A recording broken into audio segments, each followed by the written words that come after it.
திண்டிவன ஏரிக்குள்ள பேருந்து நிலையம் தெரியுது. இதுதான் ஏரி, பேருந்து நிலையம். ஏரிக்குள்ள யாராவது கட்டுவாங்களா? இந்த அரசியல்வாதிகள் அழுத்தத்தின் காரணத்தால இங்க புதிய பேருந்து நிலையத்தை இங்க ஏரிக்குள்ள கட்டி தண்ணி உள்ள ஏரி பேருந்து நிலையம் கட்டிட்டு இருக்காங்க. அதுக்குள்ள தண்ணி உள்ள போயிருக்கு. இப்போது புதிய அறிமுகம் ஆச்சி ஹோட்டல் சாம்பார் 50 கிராம் ரூபாய் 20 மட்டுமே. கட்டி முடிச்சதுக்கு அப்புறம் என்ன நிலையில இருக்கும் பாருங்க. அப்போ இது கண்டிக்கத்தக்கது. இதுக்கு நடவடிக்கை முதலமைச்சர் எடுக்கணும். இந்த பேருந்து நிலையம் இங்க வரக்கூடாது. இது ஏரியாவே இருக்கணும். இப்ப எல்லாமே ஏரியில கட்டுறதுலாம் வந்து என்ன பொறுத்த வரைக்கும் இது வந்து பைத்தியகாரத்தனம். ஏரிக்குள்ள கட்டுறது பைத்தியகாரத்தனம். ஆனாலும் அதை நடைமுறைப்படுத்திட்டு தான் இருக்கிறாங்க. இன்னும் அது இது மேல என்ன வார்த்தையில சொல்றதுன்னு தெரியல எனக்கு. வாரத்துல எதுவும் கணக்குல மட்டும் காமிச்சு ஆயிரக்கணக்கான கோடி ரூபாய் வந்து கடந்த 10 ஆண்டுகள் கணக்கு மட்டும் காமிச்சிருக்கிறாங்க. எல்லாம் கொள்ள அடிச்சுட்டு இருக்கிறாங்க. அங்க கிரவுண்ட்ல எதுவும் நடக்கல. கிரவுண்ட்ல நடந்ததுன்னா தண்ணி மட்டும் ஃப்ரீயா போயிட்டு இருக்கோம்.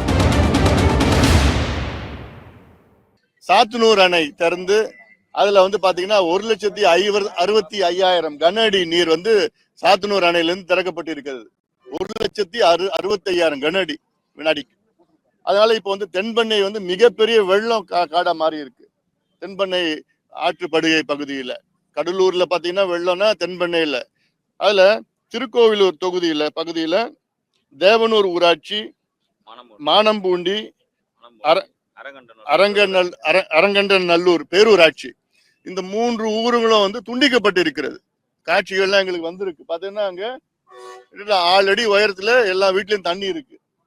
குடிக்கிறது தண்ணி இல்ல. அங்க இது வரைக்கும் எந்த அதிகாரியும் போல. காரணம் என்ன சொல்றாங்கன்னா, முதலமைச்சர் எங்க மாவட்டத்துக்கு வந்திருக்கிறாரு, அதனால நாங்க எல்லாம் அங்க போக வேண்டியதா இருக்குன்னு சொல்லியிருக்கிறாங்க. அப்புறம் என்ன நம்ம பண்ணிட்டு இருக்கோம், என்ன நிவாரணம் பண்ணிட்டு இருக்கிறீங்க? இதுல முக்கியமானது என்னன்னா, அரசாங்கம் மத்திய அரசும் சரி மாநில அரசும் சரி கடைபிடிக்க வேண்டியது முன்னெச்சரிக்கை நடவடிக்கைகள். அதில் முக்கியமானதுன்னா வானிலை அறிவிப்புகள். வானிலை அறிவிப்புகள் வந்து துல்லியமாக இருக்கணும். அது இருந்தாதான் மக்களும் திட்டமிடலாம், அரசும் திட்டமிடலாம். வானிலை அறிவிப்பு ஏதோ பொதுவா அங்க மழை பெய்யலாம், இங்க மழை வரலாம், இங்க பெய்ஞ்சாலும் பெய்யலாம், இங்க காற்று அடிக்கும் அப்படின்னு சொன்னா ஒன்னும் திட்டம் பண்ண முடியாது, முன்னெச்சரிக்கை நடவடிக்கை எடுக்க முடியாது. இப்போ ஏன் இந்த ஃபெயிலியர் ஆஃப் தி கவர்மெண்ட் ஏன் சொல்றேன்னா, இவ்வளவு 50 சென்டிமீட்டர் மழை திருவண்ணாமலை பெய்ய போகுது, கடலூர்ல பெய்ய போகிறது, அல்ல விழுப்புரத்துல பெய்ய போகிறது, தருமபுரியில கிருஷ்ணகிரியில பெய்ய போகிறது என்று ஒரு முன்னெச்சரிக்கை சொல்லிருக்கணும், மக்கள்கிட்ட சொல்லிருக்கணும். சொல்லல. ஏன்னா அரசாங்கத்துக்கே தெரியல. அது இதுதான் ஃபெயிலியர் ஆஃப் தி கவர்மெண்ட். இது அப்புறம் இது தெரிஞ்சாதானே மக்களும் தயார் நிலையில இருப்பாங்க, அதிகாரிகளும் தயார் நிலையில இருப்பாங்க. அதனால இது ஒரு பக்கம் இருக்கணும். அடுத்தது உடனடியாக நிவாரண பணிகள். லட்சக்கணக்கான ஏக்கர் பயிர் சேதம், குறிப்பாக நெல்லு தான் அதிகமா டெல்டா பகுதியில பொதுவா இருக்கும். இப்ப பாத்தீங்கன்னா விழுப்புரம், கள்ளக்குறிச்சி மாவட்டம், திருவண்ணாமலை மாவட்டம், கிருஷ்ணகிரி, தர்மபுரி, சேலம் இந்த பகுதி எல்லாமே வந்து பெரிய அளவுல நெல்லு பயிர் வந்து முழுகி பாதிக்கப்பட்டிருக்கிறது. அதுக்கு அரசாங்கம் வந்து அதாவது எந்த ஒரு கண்டிஷன் இல்லாம அன்கண்டிஷனலா அந்த விவசாயிகளுக்கு வந்து உதவி செய்ய வேண்டும், நிவாரணம் வழங்க வேண்டும். அதற்கு பயிர் சேதத்திற்கு நிவாரணம் வழங்க வேண்டும். நேற்று பாத்தீங்கன்னா திருவண்ணாமலையில அவ்வளவு மழை பெஞ்சு அங்க வந்து சரிவு ஏற்பட்டிருக்குது. கல்லு சரிஞ்சு இந்த வீட்டுல இருந்து மீட்க முடியாத ஒரு சூழல் இருக்கிறது. இதெல்லாம் அங்கே ஒரு சம்பவம் இப்பதான் வெளியில வந்துட்டு இருக்கு. வெளியில வராத எவ்வளவு சம்பவங்கள் இருக்கிறது. அதனால முதலமைச்சரும் அமைச்சர்களும் வேகமாக செயல்பட வேண்டும். இதெல்லாம் இந்த மீட்பு பணிகள் எல்லாம் அதை கண்காணித்து அதற்கு ஏற்ப நடவடிக்கைகள் ஈடுபட வேண்டும். ஏன்னா மீண்டும் மீண்டும் நான் சொல்லிட்டு இருக்கேன், இவங்க கத்துக்க போறது கிடையாது. கடந்த புயல் இந்த வெள்ளத்தப்போ நான் எத்தனையோ முறை சொல்லியிருக்கிறேன். நான் அதுல வந்து மழை வரத்துக்கு முன்னாடி தூர் வாரணும், தூர்ந்து போறதெல்லாம் வந்து தூர் வாரணும்னு சொல்லி தூர் வாரத்தெல்லாம் எதுவும் கணக்குல மட்டும் காமிச்சு ஆயிரக்கணக்கான கோடி ரூபாய் வந்து கடந்த 10 ஆண்டுகள் கணக்கு மட்டும் காமிச்சிருக்கிறாங்க. எல்லாம் கொள்ள அடிச்சுட்டு இருக்கிறாங்க. அங்க கிரவுண்ட்ல எதுவும் நடக்கல. கிரவுண்ட்ல நடந்ததுன்னா தண்ணி மட்டும் ஃப்ரீயா போயிட்டு இருக்கிறோம். ஒரு உதாரணம், என் பின்னாடி இருக்கிற திண்டிவனம் அரசு பேருந்து நிலையம், புதிய பேருந்து நிலையம் கட்டிட்டு இருக்கிறாங்க. இது எங்க கட்டுறாங்க பாத்தீங்கன்னா, இது வந்து ஏரிக்குள்ள கட்டுறாங்க.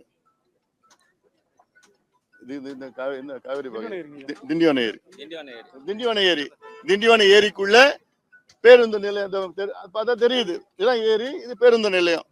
இதற்கு நான் 26/7/2023 மாவட்ட ஆட்சியருக்கு கடிதம் போட்டேன். இது மாதிரி கட்டாதீங்க, இங்க வெள்ளம் வரும், இது ஏரி வந்து முக்கியமானது, நம்ம பாதுகாக்கணும், வருகின்ற காலத்துல கடுமையான பாதிப்பு வரும், இதெல்லாம் சொல்லியும் ஆட்சியாளர் வந்து கேட்கல. ஏன்னா இது வந்து அரசியல். அரசியல்னா என்ன? அரசியல் கட்சிக்காரங்க வந்து மாத்திட்டு அவங்க இந்த பேருந்து நிலையத்தை சுத்தி இடத்த வாங்கி போட்டாங்க. இடத்த வாங்கி போட்டதுனால அவங்க வந்து எல்லாம் கூட்டா சேர்ந்துக்கிட்டு இங்கதான் பேருந்து நிலையம் கட்டணும்னு ஒரு முடிவு பண்ணிருக்காங்க. இது வந்து ஊழல், மிகப்பெரிய ஊழல். அவங்க சொந்த சுயநலத்திற்காக ஏரிக்குள்ள யாராவது கட்டுவாங்களா? எத்தனையோ தீர்ப்புகள், உயர்நீதிமன்றம், உச்ச நீதிமன்றம் தீர்ப்புகள்லாம் இருக்கு, ஏரிக்குள்ள எதுவும் கட்டக்கூடாதுன்னு இருக்கு. ஆனாலும் அதை மீறி இந்த அரசியல்வாதிகள் அழுத்தத்தின் காரணத்தால இங்க புதிய பேருந்து நிலையத்தை இங்க ஏரிக்குள்ள கட்டி இன்னைக்கு தண்ணி உள்ள ஏரி பேருந்து நிலையம் இப்ப இன்னும் கட்டிட்டு இருக்காங்க, அதுக்குள்ள தண்ணி உள்ள போயிருக்கு. அப்ப கட்டி முடிச்சதுக்கு அப்புறம் என்ன நிலையில இருக்கும் பாருங்க. அப்போ இது கண்டிக்கத்தக்கது. இதுக்கு நடவடிக்கை முதலமைச்சர் எடுக்கணும். இந்த பேருந்து நிலையம் இங்க வரக்கூடாது, இது ஏரியாவே இருக்கணும். இது இதே போன்ற ஏரிகளை தூர்ந்து வழித்தடங்கள் எல்லாம் தூர்ந்த காரணத்தால் தான் தண்ணி எல்லாம் ஊருக்குள்ள வந்துகிட்டு வீடு உடைமைகள் எல்லாம் அடிச்சிட்டு போறது. இப்போ திண்டிவனம் நகரத்துல பார்த்தா பல பகுதிகள் வந்து மூழ்கி இருக்குது தண்ணியில, வீடுகள் எல்லாம் நாசமாயிட்டு, பொருள் எல்லாம் சேதமாயிட்டு அடைஞ்சிருக்குது. இது இப்ப பஸ் ஸ்டாண்டு, அங்க கலெக்டர் ஆபீஸ் எல்லாமே அங்க ஏரியில இருக்கு. அது எல்லாமே 5 அடி தண்ணியில இருக்கு. விழுப்புரத்துல இருக்கு. திருவள்ளூர் கலெக்டர் ஆபீஸ் ஏரியில தான் கட்டியிருக்கிறாங்க. இப்ப எல்லாமே ஏரியில கட்டுறதுலாம் வந்து என்ன பொறுத்த வரைக்கும் அது வந்து பைத்தியகாரத்தனம். ஏரிக்குள்ள கட்டுறது பைத்தியகாரத்தனம். ஆனாலும் அதை நடைமுறைப்படுத்திட்டு தான் இருக்கிறாங்க இன்னும். அது இதுக்கு மேல என்ன வார்த்தையில சொல்றதுன்னு தெரியல எனக்கு. ஏன்னா எங்களை ஆதங்கத்தோட நான் சொல்லிட்டு இருக்கிறேன். நான் இது செய்யாதீங்கன்னு தொடர்ந்து சொல்லிட்டு வரோம். காலநிலை மாற்றம், பருவநிலை மாற்றத்தினால நமக்கு இப்போ வெள்ளம் வரும், அதுக்கப்புறம் வறட்சி இருக்கும். வறட்சி காலத்திலயும் நமக்கு அந்த ஏரி வேணும், இருக்கிற தண்ணி எல்லாம் சேகரிச்சு நிலத்தடி நீர்லாம் உயர்த்தணும். இதெல்லாம் எவ்வளவு பிரச்சனை எல்லாம் இருக்கு. அதனால இதை முதலமைச்சர் அவர்கள் சிறப்பு கவனம் செலுத்தணும். இந்த வட மாவட்டங்கள் மிகப்பெரிய அளவுல பாதிக்கப்பட்டிருக்கிறது. ஒன்று, உடனடியாக குழந்தைகளுக்கு பால் கொடுக்கணும், மக்களுக்கு குடிநீர் வழங்க வேண்டும். துண்டிக்கப்பட்ட கிராமங்கள் எல்லாம் அங்க போய் அதிகாரிகள் போய் அவங்க மீட்டெடுக்க வேண்டும். அடுத்தது வந்து அவங்களுக்கு உணவு கொடுக்க வேண்டும். அது இல்லாமல் அவங்களுக்கு நிவாரணம் கொடுக்க வேண்டும், உடனடி நிவாரணம். அதுக்கு பிறகு அடுத்தது பயிர் சேதத்திற்கு அதற்கு முழுமையான நிவாரணம் வந்து முதலமைச்சரும் தமிழக அரசும் வந்து வழங்க வேண்டும் என்று கேட்டுக்கொள்கின்றேன். அதாவது ஒரு ஏக்கருக்கு வந்து 40,000 ரூபாய், நெல்லு பயிருக்கு வந்து ஒரு ஏக்கருக்கு 40,000 ரூபாய் கொடுக்கணும். அதே போன்ற வாழைனா 1 லட்சம் ரூபாய் கொடுக்கணும், ஒரு ஏக்கருக்கு கொடுக்கணும். இது வந்து அடிப்படை நிவாரணம். இதுல வந்து விவசாயத்துறை அமைச்சர் சொல்லியிருக்கிறார், 30% மேல பாதிப்புனா நாங்க முழுமையா கொடுத்துருவோம்னு சொல்லியிருக்கிறார். ஆனா கொடுப்பாங்களா இல்லைன்னு தெரியல. அவங்க சொல்றதுலாம் என்ன, நாங்க மத்திய அரசை கேட்டு இருக்கிறோம், மத்திய அரசு கொடுத்தா நாங்க கொடுப்போம்னு சொல்லியிருக்கிறோம். மத்திய அரசு கேட்டு மத்திய அரசு எப்ப கொடுப்பாங்க, இவங்க எப்ப மக்களுக்கு கொடுக்க போறாங்க?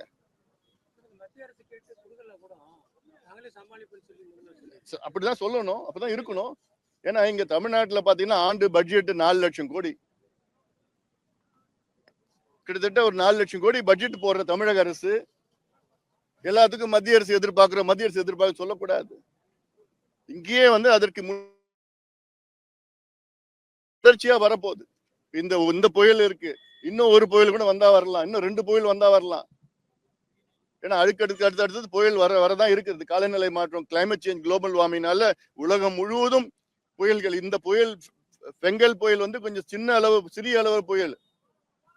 ஏன்னா இதுக்கப்புறம் சூப்பர் சைக்ளோன், சூப்பர் ஸ்டார்ம்லாம் வருது.